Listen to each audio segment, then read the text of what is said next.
Hey everybody, this is Anamika and you are watching Pathshala Rishikesh. आज के video में हम एक बहुत ही इंपॉर्टेंट टॉपिक के बारे में बात करने वाले हैं, जो कि है women marriage age in India. मतलब भारत में महिलाओं की शादी को लेके क्या उम्र है, इस चीज़ के बारे में हम आज की वीडियो में बात करने वाले हैं, जो कि एक बहुत ही अच्छी खबर है। आपको अभी आगे पता चलेगा। वैसे आप सब लोगों ने इसके बारे में सुन ही लिया होगा।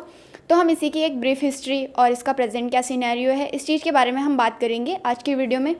आगे बढ़ने से पहले मैं आपको एक इम्पॉर्टेंट जानकारी दे देती हूँ कि अगर आप पाठशाला ऋषिकेश पे नए हैं तो आप चैनल को सब्सक्राइब कीजिए, लाइक कीजिए, वीडियो को शेयर कीजिए अपने दोस्तों के साथ। और आप इसके ऑफलाइन बैचेस भी इनरोल कर सकते हैं। सुबह 8 बजे से शाम के 5 बजे तक क्लासेस चलती हैं। आप कभी भी आकर डेमो ले सकते हैं। तो ये तो रही हमारी बात। अब आगे करते हैं वीडियो के बारे में कि क्या क्या रहने वाला है। सबसे पहले देख लेते हैं कि हम इसके बारे में बात क्यों कर रहे हैं, क्यों ये न्यूज़ में है। वैसे आपने सुन लिया होगा कि जो वुमेन की एज है, मैरिज एज है, वो 18 से 21 साल कर दी गई है। मतलब कैबिनेट में जो आपका प्रपोज़ल है वो क्लियर हो चुका है। जल्दी इस पर पार्लियामेंट में लॉ आ जाएगा और ये इनैक्ट हो जाएगा जल्दी। तो बहुत ही अच्छी खबर है, मतलब बहुत ही अच्छी खुशखबरी है। मैं बहुत खुश हूँ इस चीज़ को लेके। मैं पता नहीं क्यों खुश हूँ, शायद मेरे जूनियर्स की जो हैं वो शादियाँ हो रही थी, तो इसलिए मैं खुश हूँ शायद कि अब जो बहुत सारी लड़कियाँ हैं वो भी खुश होंगी। पूरे भारत देश को खुश होना चाहिए वैसे तो इसके बारे में हम बात करेंगे कि क्या क्या इसका ब्रीफ हिस्ट्री क्या क्या थी इसकी। मतलब हिस्ट्री में क्या हुआ था, कितने एक्ट लाए गए थे, कौन कौन से एक्ट थे, और प्रेजेंट में क्या क्या इसका सिनेरियो, इन सब चीज़ों के बारे में हम बात करेंगे। तो चलिए शुरू करते हैं। सबसे पहले हम इसकी एक ब्रीफ हिस्ट्री जान लेते हैं कि जब हिस्ट्री में क्या क्या होता था, मतलब जब पहले प्री इंडिपेंडेंस क्या इसका सिनेरियो था। सबसे पहले अगर हम बात करें तो 1860 में, इस टाइम पे आपको पता होगा कि ब्रिटिश इंडिया पे रूल्स कर रहे थे। मतलब ब्रिटिशों का रूल था हमारे इंडिया पे। तो इस टाइम पे ये 1860 में एक रूल लेके आए थे कि जो 10 साल से नीचे की लड़कियां होंगी, मतलब below the age of 10 years जो गर्ल्स होंगी, उनको उनके साथ सेक्सुअल इंटरकोर्स जो होगा वो इलीगल माना जाएगा। इस जो एक्ट है इसमें कोई भी मैरिज के बारे में कोई भी बात नहीं करी गई थी कि मैरिज को लेके उनकी एज क्या रहने वाली है। सिर्फ इस एक्ट में ये बोला गया था कि सेक्सुअल इंटरकोर्स जो होगा वो इलीगल होगा। 1860 की ये बात है। इसके बाद बहुत सारे आंदोलन हुए, महिलाओं ने बहुत सारे आंदोलन किए, इसके अगेंस्ट आवाज़ उठाई। तो फाइनली जाके एज ऑफ कंसेंट बिल 1927 आया। मतलब कि 1927 में एक बिल लाया गया जिसको एज ऑफ कंसेंट बिल कहा गया, जिसमें कि जो गर्ल्स की एज है वो 12 साल से मतलब 12 साल से जो ऊपर की गर्ल्स हैं उनकी शादी लीगल है, और जो इससे नीचे हैं उनकी शादी इलीगल है। तो ये रही 1927 की बात कि 1927 में जो एक्ट लाया गया था, जो बिल लाया गया था, उसमें क्या हुआ था। 12 साल भी बहुत कम था उस टाइम पे, फिर भी बाल विवाह होते थे, क्योंकि जो हिंदू या मुस्लिम जो भी रिलीजियस थे वो इसके अगेंस्ट नहीं थे। मतलब वो इसको फॉलो करते थे कि लड़कियों का बाल विवाह करवाते थे उस टाइम पे। यही सब चलता था, ये सब राजा महाराजाओं के टाइम से चलता आ रहा था और चलता उस टाइम पे भी चलता था। तो ये थी। इसके बाद फिर आता है इम्पॉर्टेंट, इसके बाद भी कुछ हुआ नहीं, तो फिर महिलाओं ने फिर से अगेन आपके आंदोलन किए। फिर आता है आपका चाइल्ड मैरिज रेस्ट्रेंट एक्ट, या जिसको शारदा एक्ट भी बोला जाता है, 1929 में।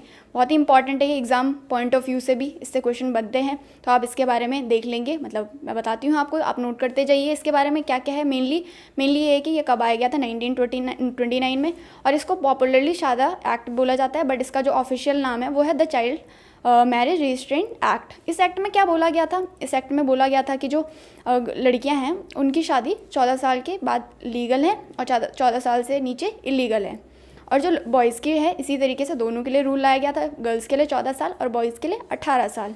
तो ये आपका the child marriage restaurant act के तहत बोला गया था कि जो लड़कियों की शादी है वो 14 साल से ऊपर हो सकती है, और जो बॉयज़ की शादी है वो 18 साल से, मतलब मिनिमम एज 14 और 18 रहने वाली है बॉयज़ और गर्ल्स के लिए।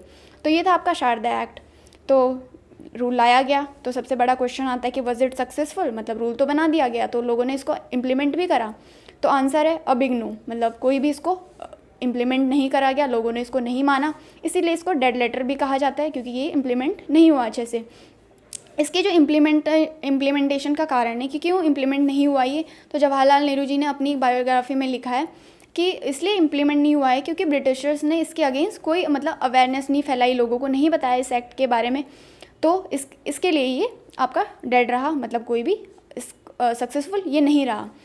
तो क्यों ये मतलब क्यों ब्रिटिशर्स ने इसके ऊपर ज़्यादा ध्यान नहीं दिया? वो इसलिए ध्यान नहीं देना चाहते थे कि जैसे कि मैंने बताया कि जो हिंदू थे, मुस्लिम थे, वो ये मानते थे कि ये रिलीजन का पार्ट है, मतलब इसमें इनको इंटरफेयर नहीं करना चाहिए, तो वो इसके अपोजिशन में जाएंगे, मतलब वो ब्रिटिशर को अपोज करेंगे। और ब्रिटिशर ये नहीं चाहते थे कि हमारे अपोजिशन में मतलब हम लोगों को झेलें, उनके दंगे फसाद झेलें हम, इसके लिए कि भाई तुमने रूल बनाया है और तुम उसको मतलब वो नहीं कर रहे हो, इनैक्ट नहीं कर रहे हो, इसलिए इन्होंने इस पर ज़्यादा फोकस नहीं करा। तो इन्होंने बस रूल बना दिया और हो गया। तो ये तो आ गया। मतलब फिर भी इसमें कुछ केसेस आते थे कि हाँ भाई बाल विवाह हो रहे हैं, वो इस पर ध्यान नहीं देते थे, तो ये सब चलता रहा। मतलब कि ये इनैक्ट नहीं हुआ तो ये डेड था, मतलब कोई भी इसका इफ़ेक्ट नहीं पड़ा समाज पे। लोग शादियाँ करवाते थे, बाल विवाह कराते थे। तो ये था आपका शारदा एक्ट के बारे में। अब हम नेक्स्ट अगर बात करें कि फिर क्या हुआ इंडिपेंडेंस के बाद, या तो हमने प्री इंडिपेंडेंस की बात कर ली कि जब तक हम आज़ाद नहीं थे तब तक ये सब होता रहा, शादियाँ होती रही, बाल विवाह होते रहे। लेकिन जब हम आज़ाद हो गए तो उसके बाद कुछ चेंजेस इसमें लाए गए, क्योंकि फिर हमारे ये था कि हमारे अपने लोग हमारे देश पे मतलब चला रहे थे। उस टाइम तक तो ब्रिटिशर्स के हुकूमत से हमारा देश चल रहा था, तो फिर अब ये हो सकता था कि हम अपने रूल, अपने लॉ खुद बना सकते थे आफ्टर इंडिपेंडेंस। तो सबसे पहले आता है the special marriage act of 1954। इसमें क्या बोला गया कि दो इंडिविजुअल जो भी अलग अलग सेक्स के होंगे वो आपस में शादियाँ कर सकते हैं, मतलब ठीक है। तो अलग अलग लोग अपने रिलीजन के हिसाब से, मतलब अगर आपके रिलीजन भी दो डिफरेंट रिलीजन के आप हैं तब भी आप शादी कर सकते हैं। ये एक्ट लाया गया 1954 में।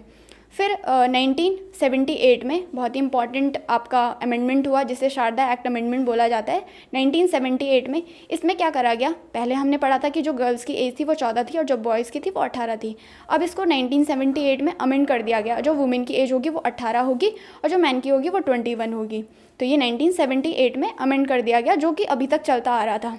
बस इस वाले एक्ट में ये डिफरेंस था कि इसमें कोई भी स्ट्रिक्ट लॉ नहीं बनाए गए, मतलब कि अगर आपने करवा भी दी शादी तो इसमें कोई भी ऐसे सज़ा का कोई प्रावधान नहीं था कि मतलब आपको ये सज़ा हो जाएगी कि लोग इतना डर जाएं कि ना करवाएं। इसमें आपकी 1000 रुपये की आपका वो कटेगा, मतलब आपको 1000 रुपये आपको देने होंगे और आपकी 15 दिन को आपकी जेल होगी। तो ये कोई बहुत बड़ी सज़ा नहीं थी, मतलब लोग 1000 रुपये बचा देते अपने बच्चों की शादियाँ करवा के, बाल विवाह करवा के 15 दिन जेल का खाना खाओ, कोई बहुत बड़ी बात नहीं थी। तो ये इतना इम्प्लीमेंट नहीं हुआ, मतलब इसको लोग फिर भी ध्यान में नहीं ले रहे थे, कंसिडर नहीं कर रहे थे। तो ये था इसके बारे में। फिर आता है आपका prohibition of child marriage act of 2016। मतलब 2016 में मतलब शारदा एक्ट तो था ही था, तो इसी को थोड़ा स्ट्रिक्ट लॉ बनाए गए, उसी को बोला गया prohibition of child marriage act of 2006।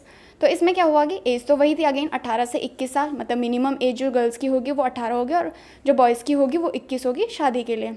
पर इसमें डिफरेंस ये था कि इसमें स्ट्रिक्ट लॉ बनाए गए कि आपको 10 साल की सज़ा होगी, आपको 1 लाख तक का जुर्माना देना पड़ेगा। तो ये सब स्ट्रिक्ट लॉ बनाए गए। उसके बाद से ये चला आ रहा है कि जो गर्ल्स की एज है वो 18 साल और जो बॉयज़ की एज है वो 21 साल रहने वाली है।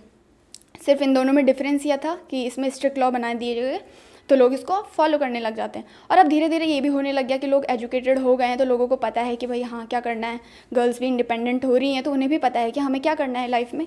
तो ये सब चलता आ रहा है, मतलब जैसे जैसे टाइम बढ़ता जाएगा वैसे वैसे चीज़ें अच्छी होती जाएंगी, ये मेरा मानना है, सभी का मानना है। तो हम बात कर लेते हैं कि इसमें लेटेस्ट अपडेट क्या हुई, मतलब अभी क्या चल रहा है, प्रेजेंट सिनेरियो क्या है। ये तो हमने बात कर ली थी कि 2016 में आपका 2006 में आपका ये आ गया था कि आपको 18 मिनिमम और 21 आपकी बॉयज़ की होगी एज। लेकिन फिर इसके ऊपर पिटीशन डाले गए कि दोनों की एज सेम क्यों नहीं है, मतलब ये हमारे जो आर्टिकल 14 को हार्म करता है। मतलब आर्टिकल 14 ये बोलता है कि इक्वालिटी आपकी होनी चाहिए, तो ये इसको हार्म करता है, इसलिए ये बोला जाता है। मतलब पिटीशन डाले गए कि दोनों की एज सेम होनी चाहिए। तो इसके लिए फिर जो हमारे प्राइम मिनिस्टर श्री नरेंद्र मोदी जी हैं, उन्होंने अपनी लास्ट जो हमारी इंडिपेंडेंट डे स्पीच में उन्होंने बोला था कि हम एक कमेटी सेट करेंगे, जिस कमेटी का काम होगा कि देखना कि मतलब इसको कैसे सेम किया जाए, सर्वे होगा और इन सब चीज़ों के बारे में बाद में ये रूल बना दिया जाएगा। मतलब ये उन्होंने अपनी लास्ट जो इंडिपेंडेंस डे की स्पीच थी उसमें ये बोला था, कमेटी के बारे में उन्होंने जिक्र करा था। फिर जो हमारी फाइनेंस मिनिस्टर श्रीमती निर्मला सीतारमन है, उन्होंने भी अपने बजट में 2020-21 के बजट में उन्होंने बोला था कि इस कमेटी के बारे में उन्होंने इसमें जिक्र करा था।